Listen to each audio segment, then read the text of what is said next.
வைத்தீஸ்வரன் கோவில் தரிசனம் பண்ண பெரியவா சீர்காழி க்ஷேத்திரத்துக்கு வந்தா. ஞானசம்பந்தரோட அவதார ஸ்தலம் பிரம்மபுரின்னு பேரு. பிரம்மபுரீஸ்வரர், திரிபுர சுந்தரி அம்பாள். அதை சீர்காழியை தரிசனம் பண்ணிட்டு திருவன்காடுங்கிற க்ஷேத்திரத்துக்கு வந்தா. ஆதி சிதம்பரம் அப்படின்னு பேரு, ஸ்வேதாரண்யம் அப்படின்னு. சுவாமி ஸ்வேதாரண்யேஸ்வரர், அம்பாளுக்கு பேர் பிரம்ம வித்யாம்பிகா அப்படின்னு பேரு. அந்த ஸ்வேதாரண்யத்துல வந்து தரிசனம் பண்ணிண்டா. அந்த திருவன்காட்டில் இன்னொரு விசேஷம் என்னன்னா, காஞ்சி காமகோடி பீடத்தோட 57வது பீடாதிபதிகளா இருந்தவர் ஸ்ரீமத் பரமசிவேந்திர சரஸ்வதி அப்படிங்கிற திருநாமம். அவ சித்தியான ஸ்தலம் இந்த திருவன்காடு. அவளோட அதிஷ்டானம் அங்க இருக்கு. இந்த பரமசிவேந்திராள் யாரு அப்படின்னா பெரிய பிரம்மஞானி. இவரோட பெருமைக்கு சான்றா என்னன்னா, இவரோட சிஷ்யர் யாருன்னு பார்த்தாலே இந்த பரமசிவேந்திராளோட பெருமை தெரியும். இந்த பரமசிவேந்திராளோட சிஷ்யர் தான் உலகத்துல பிரசித்தமா இருக்கிற பிரம்மஞானியான சதாசிவ பிரம்மேந்திராளோட குரு, ஞான குரு. சதாசிவ பிரம்மேந்திராள் எப்பேற்பட்ட பிரம்மஞானி அப்படிங்கிறது தெரியும். இந்த சதாசிவ பிரம்மேந்திராள் இந்த பரமசிவேந்திராளோட கைங்கரியம் பண்ணிட்டு இந்த திருவன்காட்டிலேயே பல நாட்கள் இருந்ததா சொல்லப்படுறது. சதாசிவ பிரம்மேந்திராள் திருவிசநல்லூர் அப்படிங்கிற இடம், அங்க அந்த ஊரை சேர்ந்தவர். வேதசாஸ்திர திருவிசநல்லூர் அப்படிங்கிறது வேதசாஸ்திர பண்டித ஆளுக்கெல்லாம் ரொம்ப பெரிய ராஜதானியா இருந்தது. அதுபடி இவரும் சாஸ்திரங்கள்லாம் வாசிச்சிருந்தார். இந்த பிரம்மேந்திராள் அப்படின்னு பின்னால சொல்லக்கூடிய சிவராமகிருஷ்ணன் அப்படிங்கிறது சதாசிவ பிரம்மேந்திராவோட பூர்வாசிரம நாமம். ஞான விசாரம் பண்றதுக்காக, ஞான நூல்கள்லாம் தெரிஞ்சுக்கிறதுக்காக பரமசிவேந்திராள்கிட்ட வந்து இருந்தார். பல வித்வான்கள்லாம் வந்து இந்த பரமசிவேந்திராள்கிட்ட தங்களோட சந்தேகத்தெல்லாம் தீர்த்துப்பா வாழ்க்கை ஞானத்தை அடைஞ்சிருந்தா. அப்படி பல வித்வான்கள்லாம் வரத்தே இந்த சிவராமகிருஷ்ணன்கிற பிரம்மேந்திராள் என்ன பண்ண, எல்லாத்தையும் வாதத்துக்கு போவர்.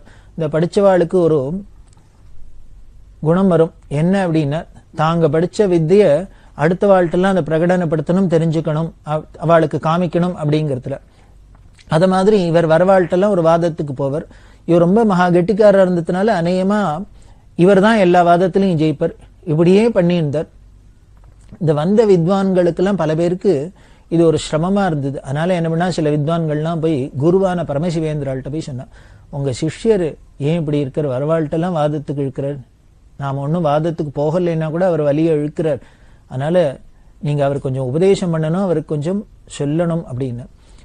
உடனே பரமசிவேந்திராள் சிவராமகிருஷ்ணன் கூப்பிட்டு, சிவராமகிருஷ்ணா உனக்கு வாயை அடைக்காதா அப்படின்னு, அதாவது வாயை பொத்தின்னு இருக்க மாட்டியா அப்படின்னு, வரவாழ்கிட்டலாம் இப்படி வாதம் பண்றியே அப்படிங்கிறதுக்காக கொஞ்சம் வாயை அடைக்காதா, அடைச்சுட்டு இருக்க மாட்டியா அப்படின்னு. இதுதான் குரு சொன்னார் பரமேஸ்வரேந்திராள். அந்த க்ஷணத்திலேருந்து மௌனமாயிட்டு பேசுறதை விட்டுட்டார் சதாசிவ பிரம்மேந்திராள். அன்னிலேருந்து பேசல. ஏன்னா குரு உபதேசம் அப்படின்னா பெரிய மந்திரங்களை தான் சொல்லணுங்கிறது இல்லை, அவ எதை சொன்னாலும் உபதேசம் தான், நம்மளோட நல்லத்துக்காக தான் சொல்ற அப்படின்னு. இந்த வித்வத் கர்வம் இருக்கிறதுனால தானே வரவாள் எல்லாம் வம்புக்கு இழுத்துன்னு அவளோட வாதத்தை பண்ணிட்டு அவளோட மனசு அதனால வருத்தப்பட முடியுமா, நமக்கு அதுல உடனே ஒரு சந்தோஷம் இதெல்லாம் வருது. அதனால இதெல்லாம் போகணும் அப்படின்னா மௌனம் தான் முக்கியம், அதுதான் பெரிய மார்க்கம், அதுதான் பெரிய சாதனம் அப்படின்னு குருநாதர் சொல்லியிருக்கிறத அதே குரு உபதேசமா எடுத்துட்டு அன்னியிலேருந்து பேசுறதே இல்லை, மௌனமா இருந்து. இப்படி வந்தவாளுக்கெல்லாம் ஆச்சரியமா இருந்தது. ஒரு காலத்துல வரத்தே பார்த்தா வம்புக்கு வழியை இழுத்து பேசிந்தவர் இப்போ ஒரே பேசாத பிரம்மனிஷ்டரா இருக்காருன்னு. உலகத்தோட குணம் என்னன்னு, பேசினாலும் தப்பு, பேசலைனாலும் தப்பு, சொன்னாலும் தப்பு, சொல்லலைனாலும் தப்பு அப்படிங்கிறது உலகத்தோட குணமா இருக்கிறதுனால இப்ப வந்தவாள்லாம் கேட்டா, என்ன இப்படி பேசினே இருந்தவர் பேசாத இருக்காருன்னு. என்ன பண்ணா, இதையும் போய் குருட்ட சொன்னா பரமேஸ்வரேந்திராள்கிட்ட, என்ன அவர் பேசவே மாட்டேங்கிறாரே அப்படின்ட்டு. பேசாத்தோட இல்ல, அதுக்கப்புறம் வேற என்ன பண்ண, அந்த இடத்துலயே இல்ல, காட்டுல வனத்துல சஞ்சாரிக்க ஆரம்பிச்சுட்டார். உடம்புல வஸ்திரம் இருக்கிறது கூட தெரியல, அவதூதரா அப்படி எல்லாம் இருந்திருந்தார். இதை பார்த்துட்டு அவருக்கு ஏதோ பைத்தியம் பிடிச்சிருத்தோ அது இதுன்னு உலகத்துல எல்லாரும் பல விதமா பேசியிருந்தா. அதெல்லாம் பார்த்துட்டு தான் சில பேர்லாம் வந்து சொன்னா, அவர் என்ன இப்படி ஒரு அங்கங்க சுத்தின்னு இருக்கார், கண்ட இடத்துல சுத்துறார், அவர் பேச மாட்டேங்கிறார் அப்படின்னு சொன்னோன்னு இதுக்கு பரமசிவேந்திராள் சொன்னது, அத மாதிரி ஒரு நிலை எனக்கு வராதான்னு நான் ஏங்கின்னு இருக்கேன் அப்படின்னு. அப்படின்னா குருவே பார்த்து தாபப்படுற அளவுக்கு தனக்கு சிஷ்யனுக்கு வந்த ஸ்திதி, ஞானம், பக்குவம் நமக்கு வரணும் அப்படின்னு ஆசைப்பட்ட அப்படின்னா இந்த குருவோட சிஷ்யாலோட பாவம் தெரியுது. பரமசிவேந்திராளுக்கும் சதாசிவ பிரம்மேந்திராளுக்கும் எப்படி அந்யோன்யமா இருந்திருக்கு அப்படின்னு. பரமசிவேந்திராளை பத்தி சொல்றதே சதாசிவ பிரம்மேந்திராள் சொல்றார், எப்படி சமுத்திரத்துக்கு சந்திரனை பார்த்தா அப்படியே பொங்கி எழும் ஆனந்தப்படுமோ அது மாதிரி என்னோட குருநாதரை பார்த்தா என் மனசு அப்படியே ஆனந்தால பொங்கி எழும்புறது அப்படிங்கிற அவளை பத்தி அப்படியெல்லாம் தன்னோட கிரந்தங்கள்லாம் ஸ்துதி பண்ணியிருக்க. அப்பேற்பட்ட பிரம்மனிஷ்டர். அந்த பிரம்மேந்திராளோட ஞான குரு தான் இந்த பரமசிவேந்திராள். அவ காஞ்சி காமகோடி பீடத்தோட 57வது பீடாதிபதிகளா இருந்தவா. அவளோட அதிஷ்டானம் தான் இந்த திருவெண்காட்டுல இருக்கு. அந்த பரமேஸ்வரேந்திராள் சித்தியானத்துக்கு அப்புறம் பிரம்மேந்திராளே கூட இருந்து அங்க அதிஷ்டானம்லாம் ஸ்தாபிதம் பண்ணி இன்னைக்கும் அங்க பூஜா முறையெல்லாம் எப்படி பிரம்மேந்திராள் ஏற்பாடு பண்ணி கொடுத்தாலோ அந்த வழியில தான் நடந்துட்டு இருக்கு. நெரூர்ல சதாசிவ பிரம்மேந்திராளோட ஆராதனை நடக்கிறது. இந்த பரமசிவேந்திராளோட சேஷ வஸ்திரம் அங்க போய் அந்த வில்லு மரத்துக்கு சாத்துறதா இன்னை வரைக்கும் சம்பிரதாயம்லாம் இருந்துட்டு இருக்கு. அப்படி ஒரு பெருமை உள்ளது இந்த திருவெண்காடு க்ஷேத்திரம். அதுல போய் இந்த பரமசிவேந்திராலையும் தரிசனம் பண்ணி க்ஷேத்திரத்தெல்லாம் தரிசனம் பண்ணிட்டு அதுக்கப்புறம் சீர்காழி தாலுக்கால வைஷ்ணவ க்ஷேத்திரத்துல மங்களாசாசனம் பண்ணப்பட்ட 12 திவ்ய தேசம் இருக்கு. அந்த 12 திவ்ய தேசத்தையும் பெரியவா தரிசனம் பண்ணிண்டா. அதுக்கப்புறம் காவிரி பூம்பட்டினத்துக்கு வந்தா. பூம்புகார் அப்படின்னு சொல்றோம். காவிரிங்கிற மோட்ச நதி கூர்குல தலக்காவேரியில உற்பத்தியாகி நாட்டுல பல இடங்கள்ல ஓடி கடைசியில சமுத்திரத்துல சங்கமமாறுது இந்த காவிரி பூம்பட்டினம் அப்படின்னு சொல்லக்கூடிய பூம்புகார்ல. இது திருவெண்காட்டுக்கு பக்கத்துல இருக்கு, சீர்காழி தாலுக்கால. முதல்லயே சொன்னேன், சங்கம ஸ்நானம் ரொம்ப முக்கியம். அதுவும் ஒரு நதி, புண்ணிய நதி சமுத்திரத்தோட சங்கமம் பண்றது ரொம்ப முக்கியம் அப்படின்னு சொன்னோம். சரித்திர ரீதியா இந்த பூம்புகாருக்கு பெரிய பெருமை உண்டு. கோவலன் சரித்திரம்லாம் எல்லாருக்கும் தெரிஞ்சிருக்கும், கண்ணகி சரித்திரம்லாம், அதெல்லாமும் இந்த பூம்புகாருக்கு பெரிய பெருமை. அந்த காவிரி சமுத்திரத்தோட சங்கமமாற இடத்துல சங்கம ஸ்நானம் பண்ணிண்டா பெரியவா. 1921 வருஷம் மகாமகம் வந்தது. இந்த 12 வருஷத்துக்கு ஒரு தரம் தட்சிண தேசத்துல வர பெரிய உற்சவம் அப்படின்னு சொன்னேன். அது கும்பகோணத்துல பெரிய கும்பமேளா மாதிரி நடக்கிறதுன்னு. இந்த மகாமக ஸ்நானத்துக்காக பெரியவா திரும்பி கும்பகோணம் வந்தா. ஆனா கும்பகோணம் வந்தாலும் தன்னோட மடத்துல போய் தங்காத பக்கத்துல பட்டீஸ்வரம்ங்கிற க்ஷேத்திரம், அந்த பட்டீஸ்வரத்துல போய் தங்கினா. காமதேனுவோட குழந்தை அப்படின்னு சொல்லப்பட்டது பட்டிங்கிறது. அந்த காமதேனு பல இடத்துல பூஜை பண்ணிருந்தா பாக்குறோம். அந்த காமதேனுவோட குழந்தையான அந்த பசுவான இந்த பட்டிங்கிறதும் பூஜை பண்ணினதுனால பட்டீஸ்வரம்னு வேறு. அந்த ஊருக்கே தேனுபுரீஸ்வரர் அப்படின்னு சுவாமி பேர். 2 சுவாமி அங்க இருக்கார். பட்டீஸ்வரத்துல துர்கை அப்படின்னு பட்டீஸ்வரன் துர்கை, பட்டீஸ்வரன் துர்கைன்னு ரொம்ப விசேஷம். அதுல இன்னொரு விசேஷம் என்னன்னா, ஞான சம்பந்தருக்காக சுவாமி முத்துப்பந்தல் போட்டார். ஞான சம்பந்தர் அந்த பட்டீஸ்வரத்துல சுவாமி தரிசனம் பண்ண வந்தார். 2 கோவில் அப்படின்னு சொன்னேன். ஒரு கோவில்ல தரிசனம் பண்ணிட்டு இன்னொரு கோவிலுக்கு போறதுக்குள்ள நல்ல சம்மர்ல வந்தார். நடந்து போகும்போது ஒரே வெயிலா இருந்தது, தாபமா இருந்தது. உடனே பரமேஸ்வரன் பிரார்த்தனை பண்ண பரமேஸ்வரன் முன்னர் தன்னோட பூதகணங்கள்லாம் விட்டு இந்த இடத்துல இருந்து அந்த வரைக்கும் முத்தாலேயே பந்தல் போட சொன்ன. ஓலப்பந்தல் தான் பார்த்திருக்கோம். ஞான சம்பந்தருக்காக பரமேஸ்வரன் முத்து பந்தல் போட சொன்னது. இப்பவும் அந்த முத்து பந்தல் உற்சவம் நடந்துருக்கு. அந்த பட்டீஸ்வரத்துல பெரியவா தங்கிந்தா. ஏன் கும்பகோணம் சங்கர மடத்துல தங்காத பட்டீஸ்வரத்துல தங்கினா அப்படின்னா, பெரியவா சங்கல்பம் பண்ணிட்டு கிளம்பியிருக்காளோ இல்லையோ 2 வருஷத்துக்கு முன்னால காசி யாத்திரை பண்றேன் அப்படின்னு. அதனால இந்த காசி யாத்திரை பூர்த்தி ஆற வரைக்கும் தன்னோட இடத்துக்குள்ள தன் வீட்டுக்குள்ள நுழையறது இல்ல, தன்னோட யதாஸ்தானத்துக்குள்ள நுழையறது இல்ல அப்படின்னு சங்கல்பம் பண்ணக்கூடாதுன்னு இருக்கு. அதனாலதான் பெரியவா பட்டீஸ்வரத்தில் தங்கிந்தா. அதுதான் சத்திய சங்கல்பன் அப்படின்னு பேரு. ராமாயணத்துல பார்த்தீங்கன்னா ராமர் என்ன பண்ணார், 14 வருஷம் வனவாசம் பண்றேன் அப்படின்னு அப்பாவுக்கு வாக்கு கொடுத்துட்டு காட்டுல இருக்கிறதா வந்ததுனால கிஷ்கிந்தேங்கிற நகரத்துக்குள்ள போகல, லங்கேல நகரத்துக்குள்ள போகல. ஏன்னா அப்பாட்ட என்ன சொல்லியிருக்க, 14 வருஷம் பூர்த்தியாகிற வரைக்கும் காட்டுல இருப்பேன்னு தான் சொல்லியிருக்க. அதனால நாட்டுக்குள்ள போகக்கூடாது, ஊருக்குள்ள போகக்கூடாது அப்படின்னு வெளியிலேயே இருந்தாப்புல. அதுதான் சத்திய சங்கல்பம் அப்படின்னு. சத்திய சந்தன் அப்படின்னா என்னன்னு, அடுத்த வாளுக்காக இல்ல, ஒருத்தருக்கு ஒரு வாக்கு கொடுத்துட்டோன்னா அடுத்தவா பாக்குறவளோ பார்க்கலையோ எப்படியா இருந்தாலும் அதுல இருந்து நழுவாத இருக்கிறது. அந்த ராமரோட மறு அவதாரம் தான் பெரியவாளும். அதே மாதிரிதான் வாக்குப்படிதான் நடந்துப்பா, சங்கல்பப்படிதான் நடந்திருப்பா. அப்படிதான் நடந்துட்டு இங்க மகாமகத்துக்கு ஸ்நானத்துக்கு வந்தாலும் மடத்துக்குள்ள போகாத பட்டீஸ்வரத்துல தங்கி இருந்தா. பட்டீஸ்வரத்துல தங்கி மகாமக ஸ்நானம் எல்லாம் பண்ண. மகாமகத்துல ஒரு பெரிய தடாகம் இருக்கு, மகாமக குளம் அப்படின்னு கும்பகோணத்துல. பெரிய புண்ணிய நதி, புண்ணிய தடாகம். பொதுவாவே கோவில் குளம்ல அந்த நடுப்புற ஒரு நீராழி மண்டபம் அப்படின்னு ஒண்ணு இருக்கும். அது ரொம்ப அழகா இருக்கும். அந்த குளத்தோடுக்கு இன்னும் பெரிய சோபையை கொடுக்கும். ஆனா இவ்வளவு புண்ணிய தீர்த்தமான இந்த மகாமக குளத்துல நடுப்புற ஒரு நீராழி மண்டபம் இல்லாது பெரியவாளுக்கு ஒரு பெரிய குறையா தெரிஞ்சுது. அதனால என்ன பண்ணார், தேசபக்தர் தண்ணீருக்குன்ன ராமபத்ர உடையார் அப்படிங்கிற பக்தர், அவரும் பெரியவா பக்தர். அவர் பெரியவாள்கிட்ட வந்திருக்கிறதே பெரியவா சொன்னா, இப்ப ஏற்பட்ட புண்ணிய தடாகத்துல நடுப்புற ஒரு நீராழி மண்டபம் இல்லாத இருக்கிறது ஏதோ வெறிச்சுன்னு இருக்குன்னால, அதனால அது ஒரு நீராழி மண்டபம் கட்டினா தேவையில்ல, நீங்க அதுக்கு ஏற்பாடு பண்ணி இதை கட்டணும் அப்படின்னு உடையார்ட்ட சொல்லி பெரியவா மடத்திலேருந்து 500 ரூபாய் டொனேஷனையும் கொடுத்து அதை ஆரம்பிச்சு வச்சா. ஆனா அந்த உடையாரோட முயற்சினால இப்ப போனீங்கன்னா நடுப்புற ஒரு மேடை மாதிரி இருக்கு, அதுல ஒரு லைட் போஸ்ட் வச்சிருக்கா, அவ்வளவுதான் முடிஞ்சதே வழிய அதுக்கு மண்டபமா இன்னும் வரல. அது என்னைக்கு வரப்போறதோ தெரியல. அது அவசியம் வரணும். பெரியவா ஆசைப்பட்டது 1921ஆம் வருஷம் இந்த மகாமக குளத்துக்கு நடுப்புற அழகான நீராழி மண்டபம் வரணும் அப்படின்னு. அது பெரியவாளோட அனுகிரகத்தினால அதை நிறைவேற்றுறதுக்கு எந்த புண்ணியசாலிகளுக்கு பாக்கியம் இருக்கோ அது நடக்கணும். அப்படி மகாமக ஸ்நானம் பண்ணிட்டு பட்டீஸ்வரத்துல இருக்கிறதே அந்த மகாமகத்துல ஆச்சரியமான ஒரு நிகழ்ச்சி நடந்தது. மெட்ராஸ்ல உள்ள முஸ்லீம் இளைஞர் சங்கத்தை சேர்ந்தவா ஒரு 200 பேருக்கு மேல வாலண்டியர்ஸ் வந்து அந்த மகாமகத்துல சர்வீஸ் பண்ணினா. ரொம்ப அசாத்தியமா பண்ணினா. அத்தனை லட்சக்கணக்கான ஜனங்கள் வரதுனால அந்த கூட்டத்தெல்லாம் ரெகுலேட் பண்ணி வருது. அவளுக்கு ஏதோ வயசானவா வருவா, வியாதிஸ்தெல்லாம் வர, யாருக்கெல்லாம் என்னென்ன ஒத்தாசை வேணுமோ எல்லாத்தையும் பண்ணி இந்த மெட்ராஸ்லேருந்து போன முஸ்லீம் இளைஞர் சங்கம் பண்ணிட்டு இவ அத்தனை பேரையும் பார்த்தோன்னே பெரியவாளுக்கு ஆச்சரியமா இருந்தது. நாம ஏதோ மதத்தினால சண்டை அப்படின்னு தான் நினைச்சுட்டு இருக்கோம். ஆனா நிஜமாவே நமக்கு நம்ம மதத்து மேல ஒரு அபிமானம் இருந்து அந்த மதத்துல சொன்ன கொள்கைப்படி நடந்தோம்னா நிச்சயம் சண்டையே வராது, நமக்குள்ள அன்புதான் வளரும் அப்படிங்கிறதுக்கு சாட்சியா இருந்தாப்புல ஒரு இந்துக்களோட கும்பமேளால ஒரு பெரிய உற்சவத்துல இஸ்லாமியர்கள்லாம் வந்து வாலண்டியர்ஸா வந்து சர்வீஸ் பண்ணின்னு பெரியவாளுக்கு ரொம்ப மனசுக்கு பிரியமா இருந்தது. அதனால என்ன பண்ணா அத்தனை பேரையும் தன்னோட ஸ்ரீமடம் கேம்புக்கு பட்டீஸ்வரத்துக்கு அழைச்சா.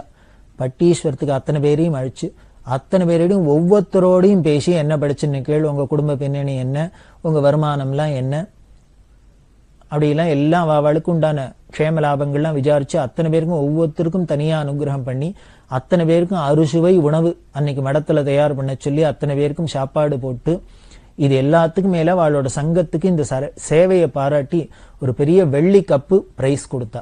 அதே மாதிரி அந்த மகாமகத்துல காங்கிரஸ் தலைவர் பந்துலு ஐயர் அப்படின்னு அவரோட தலைமையிலையும் பல தொண்டர்கள் வந்து சர்வீஸ் பண்ணினா.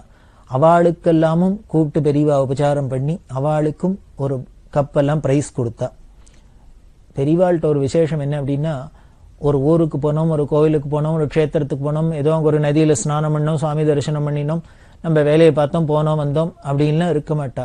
அப்படியே சுத்தீவிர பார்த்து பார்த்து பார்த்து பார்த்து பார்த்து எங்கெங்க என்னென்ன நல்லது இருக்கு, எங்கெங்க என்னென்ன நல்லது இருக்கு, அதை எதெல்லாம் எடுத்து காமிக்கணும் உலகத்துக்கு, அதை அப்ரிஷியேட் பண்ணணும், எங்கெங்க என்னென்ன குறை இருக்கு, அதை எப்படி களையணும் அப்படிங்கிறதுலயே இருப்பா. இவ யாத்திரை பண்ணினது 21 வருஷம் 40 வருஷம் 50 வருஷம்லாம் வருஷக்கணக்கா யாத்திரை பண்றான்னா இதெல்லாம் தான். நம்மள மாதிரி சாமானிய மனுஷாளுக்கும் பெரியவாளோட யாத்திரைக்கும் இதான் வித்தியாசம். நாமெல்லாம் ஏதோ ஒரே கொக்குக்கு ஒன்னே மதின்னு போறோம், போற காரியத்தை முடிச்சுன்னு உடனே ஓடி வந்துடும். பெரியவா அப்படி இல்லை. இப்படி எதெல்லாம் எங்கெங்கெல்லாம் சுத்தீவரம் இருக்கோ அத்தனையும் பார்த்து பார்த்து பண்ணிருந்தா. அப்ப பட்டீஸ்வரத்துல பெரியவா இருக்கிறதே தான் பழுத்த தேசபக்தர் சுப்பிரமணிய சிவா அப்படிங்கிற பக்தர். அவர் பெரியவா தரிசனத்துக்கான வந்தார். வயசானவர், உடம்புல ரொம்ப பெரிய நோய் இருந்தது. இந்த நோயும் பொருட்படுத்தாத, தன்னோட வயசையும் பொருட்படுத்தாத பெரியவாளை அவசியம் தரிசனம் பண்ணும் அப்படிங்கிறதுக்காக வந்து ஏதோ வரிசையில ஓரமா நின்றுந்தார். பல பேர், பல ஜனங்கள், ஆயிரக்கணக்கான ஜனங்கள் தரிசனத்துக்கு வந்திருக்கிறதே ஒரு ஓரமா நின்றுந்தார். அவருக்கு முண்டி அடிச்சுன்னு அந்த கியூ எல்லாம் வந்து தரிசனம் பண்றதுக்கு பழக்கம் இல்லை போல இருக்கு. அவர் ஓரமா நின்றார். பெரியவா அதை கவனிச்சுட்டா. உடனே ஒரு தன்னோட தொண்டரை கூப்பிட்டு சிவாவை அழிச்சுன்னு வர சொல்லி அவருக்கு பக்கத்துல உட்காத்தி வச்சு தரிசனம் கொடுத்து அவரோட ரொம்ப நேரம் பேசிண்டு அவர் ஆனந்தப்படுத்தினார். அப்போ அவர் பிரார்த்தனை பண்ணினார், சீக்கிரம் நாட்டுக்கு விடுதலை கிடைக்கணும், ஜனங்கள் எல்லாரும் பக்தியோட இருக்கணும், அதுக்கு பெரியவா தான் அனுகிரகம் பண்ணணும், பெரியவாள மாதிரி ஞானிகள் தான் அதுக்கு வழி சொல்லணும், அவா தான் அனுகிரகம் பண்ணணும் அப்படின்னு பிரார்த்தனை பண்ண பெரியவா அனுகிரகம் பண்ணா. 1921 வருஷம் சாதுர்மாசியத்துக்கு கதிராமங்கலம்ங்கிற க்ஷேத்திரத்துக்கு வந்தா. மாயாவரத்துக்கு பக்கம் இருக்கு. வனதுர்கை அப்படின்னு அந்த க்ஷேத்திரத்துல ரொம்ப விசேஷம். தஞ்சாவூர் ஜில்லால பட்டீஸ்வரத்துல பட்டீஸ்வரம் துர்கை, இந்த கதிராமங்கலத்துல கதிராமங்கலம் துர்கை, வனதுர்கை, இது ரெண்டும் ரொம்ப பிரசித்தமான க்ஷேத்திரம். அங்க போய் சாதுர்மாசியத்தை முடிச்சுண்டு சீர்காழி, மாயவரம், நன்னிலம், மன்னார்குடி இந்த தாலுக்கால இருக்கிற எல்லா கிராமங்களுக்கும் விஜயம் பண்ணினா. காவேரிக்கு வடகர தென்கரையில பல பாடல் பெற்ற ஸ்தலங்கள்லாம் இருக்கு. பல சைவ க்ஷேத்திரமா இருக்கட்டும், வைஷ்ணவ திவ்ய தேசமா இருக்கட்டும், இது எல்லாத்தையும் பெரியவா தரிசனம் பண்ணிட்டு தமிழ்நாட்டுல பிராமணாளுக்குள்ள பல சப்செட் இருக்கு. அதுல வாத்திமா அப்படின்னு சொல்லக்கூடிய வாத்தியமர்கள் அப்படிங்கிறது. இந்த வாத்தியமர்கள் தஞ்சாவூர் ஜில்லால 18 கிராம வாத்திமா அப்படின்னு சொல்லுவா. இவா எல்லாரும் ரொம்ப ஆச்சார அனுஷ்டானம் உள்ளவா, நிறைய லக்ஷ்மி கடாட்சம் ஐஸ்வர்யம் உள்ளவா, ரொம்ப சிக்கனமா இருந்து அவளுக்கு இந்த வேதத்துக்கு யாக யஜ்ஞங்களுக்கெல்லாம் செய்யறதுங்கிறது ரொம்ப சந்தோஷம். அப்படி செய்வா. அந்த 18 கிராமத்தெல்லாம் பெரியவா யாத்திரை பண்ணினா. கொடவாசல்ங்கிற இடத்துல இருந்தா. இந்த கொடவாசல் யாத்திரையை முடிச்சுண்டு கொரடாச்சேரிக்கு போறா. அப்படி போற வழியில பெரியவா பல்லாக்கில் தான் முதல்லயே சொன்னேன், பெரிய பரிவாரங்களோட பெரியவா போயின்னு இருக்கா. அப்போ பக்கத்துல ஒரு வழியில ஒரு கிராமம் செல்லூர் அப்படின்னு. அந்த செல்லூர்ல கிட்டத்தட்ட ஒரு 200க்கும் மேற்பட்ட ஹரிஜனங்கள். அந்த ஹரிஜன்ஸ் எல்லாம் என்ன பண்ணா, தங்களோட ஃபேமிலியோட குழந்தைகள் குட்டிகளோட எல்லாரும் ஸ்நானம் பண்ணிட்டு விபூதி எல்லாம் விட்டுண்டு ரோட்ல ஓரமா நின்றுட்டு இருக்கா. பெரியவா இந்த வழியால தானே போவா, பெரியவாளை தரிசனம் பண்ணணும் அப்படின்னு. ஏன்னா பெரியவாளோட பிரபாவம் மகிமை தான் உலகம் முழுக்களும் நாடு முழுக்களும் கேட்டு பரவி இருக்கு, எல்லாருக்கும் தெரிஞ்சிருக்கு. அதனால இந்த ஹரிஜன்ஸ் எல்லாம் தாங்களும் பெரியவாளை தரிசனம் பண்ணணும் அப்படின்னு ஆசைப்பட்டு வழியில நிக்க, அப்படி யாத்திரை போய் இந்த பெரியவா என்ன பண்ணினா பல்லாக்க நிறுத்த சொன்னா. கீழே இறங்கினா. இறங்கி அவ எல்லாரையும் கூப்பிட்டு எல்லோருக்கும் தரிசனம் ஒத்தத்தரையா விசாரிச்சு அத்தனை பேருக்கும்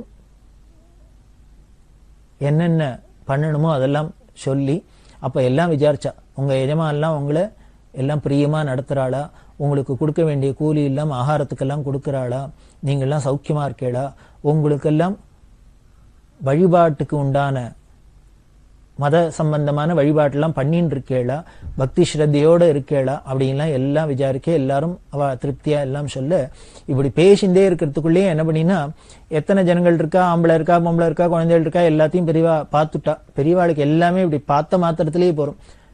அப்படி பேசிண்டே இருக்கிறதே என்ன பண்ணா, மடத்துல மேனேஜரை கூப்பிட்டு ஒரு ஆளை அனுப்பிச்சு கொடவாசல்ல போய் இந்த வந்த ஹரிஜனன்ல எத்தனை ஆம்பளை இருக்காளோ அவளுக்கெல்லாம் வேஷ்டி, எத்தனை ஸ்திரீகள் இருக்காளோ அவளுக்கெல்லாம் புடவை, எத்தனை குழந்தைகள் இருக்கோ பெண் குழந்தையா இருந்தா பாவாடை சட்டை, இது மாதிரி என்னென்ன துணிமணிகள்லாம் வேணுமோ எல்லாம் வாங்கிட்டு சொன்னா. இவா கொடவாசல் போய் வாங்கிட்டு வந்து எல்லாத்தையும் அவளுக்கு கொடுத்தா.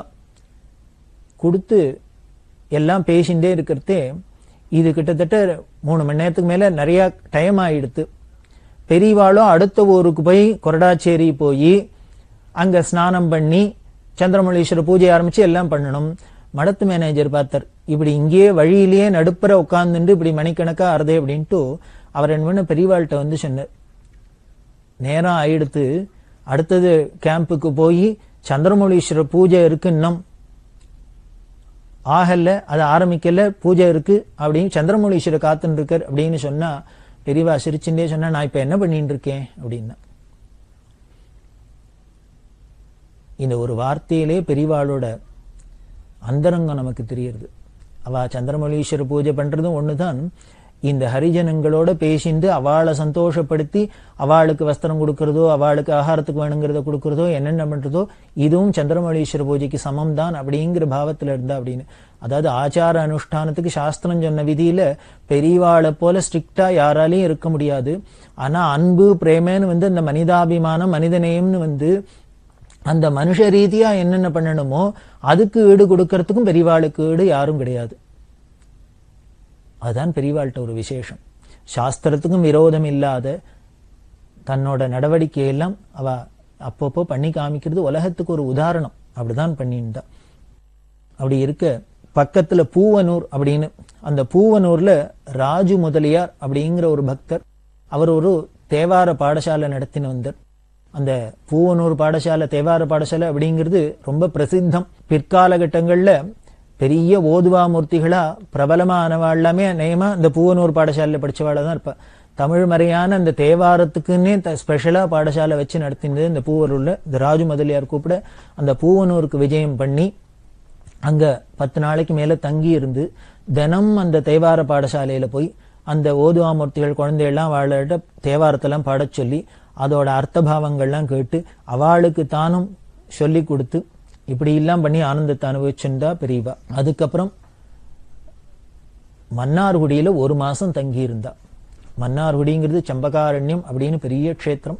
ராஜகோபால சுவாமி அப்படின்னு, கோபிலர் கோப்ரளேயர் அப்படிங்கிற 2 மகரிஷி அவ இந்த மன்னார்குடியில தபஸ் பண்ணிண்டா. இந்த ராஜகோபாலனை பார்த்தோன்னு இந்த கிருஷ்ணாவதாரத்துல அந்த கிருஷ்ணாவதார லீலையெல்லாம் பார்த்து பார்த்து தசமஸ்கந்தத்துல பாகவத்துல பாக்கிறமே, அது அத்தனையும் அவளுக்கு கேட்டு கேட்டு பார்த்து பார்த்து சந்தோஷமா இருந்தது, ஆனந்தமா இருந்தது. அதுல உருகி என்ன பண்ணா, இதை நாம திருப்பி பார்க்க மாட்டோமான்னு, ஏதோ கோபிகளுக்கெல்லாம் கிடைச்சதே, நமக்கு அது மாதிரி ஒரு அனுகிரகம் கிடைக்குமா அப்படின்னு ராஜகோபாலனை வேண்ட இந்த 2 ரிஷிகளுக்காகவும் தன்னோட கிருஷ்ணாவதார காலத்துல என்னென்னலாம் பண்ணி காமிச்சாரோ, ஹரித்ரா நதி அப்படின்னு அங்க ஒரு தடாகம் இருக்கு, அந்த ஹரித்ரா நதியை யமுனையா பாவிச்சுண்டு அதுல தன்னோட கிருஷ்ணாவதார காலத்துல பண்ணின அத்தனையும் இந்த 2 ரிஷிகளுக்கும் பண்ணி காமிச்சுதா அந்த ஸ்தல புராணம் சொல்றது. அவ்வளவு உசந்த க்ஷேத்திரம். ராஜகோபாலனை பார்த்துட்டே இருக்கலாம். அந்த மன்னார்குடியில 1 மாசம் இருந்தா பெரியவா. பக்கத்துல குன்னியூர்னு பேரு. அந்த குன்னியூர் சாம்பசிவேர்னு பெரிய மிராஸ்தார் பண்ணையார், அவளோட பக்திக்கு இணங்க அந்த குன்னியூர்ல போய் தங்கி இருந்தா. அந்த குன்னியூர்ல தங்கி இருந்துட்டு பெரியவா அடுத்து மன்னார்குடிக்கு வரப்போறா திரும்பி. அப்படி வரத்தே முதல்லயே சொன்னேன், ஒரு ஊர்ல எல்லையிலேயே அழிச்சுன்னு போறது அப்புறம் கொண்டு விடுறது அப்படின்னு. அப்படி அந்த குன்னியூர் சாம்பசிவையர் பெரியவாளை தொடர்ந்து வரர். அப்படி வரத்தே பெரியவா என்ன பண்ணா, உடனே நீ ஊருக்கு போ, ஆத்துக்கு போ அப்படின்னு சொன்னா. அவர் இல்ல, நான் மன்னார்குடி கொண்டு விட்டுட்டு போறேன்னு. இல்ல நீ போ அப்படின்னு சொன்னா. அவர் வந்துட்டார். வந்தா காலகதி ஆயிட்டு. பெரியவா அடுத்தது கேம்புக்கு போறதுக்குள்ள நியூஸ் வந்தது, குன்னியூர் சாம்பசிவர் காலம் ஆயிட்டார் அப்படின்னு. பெரியவா திருக்கால ஞானி அப்படிங்கிறதுக்கு இது ஒரு சாட்சி. இப்படி போன இடங்கள்ல பல அதிசயங்கள் நடந்துருக்கு. தொடர்ந்து பார்க்க போறோம்.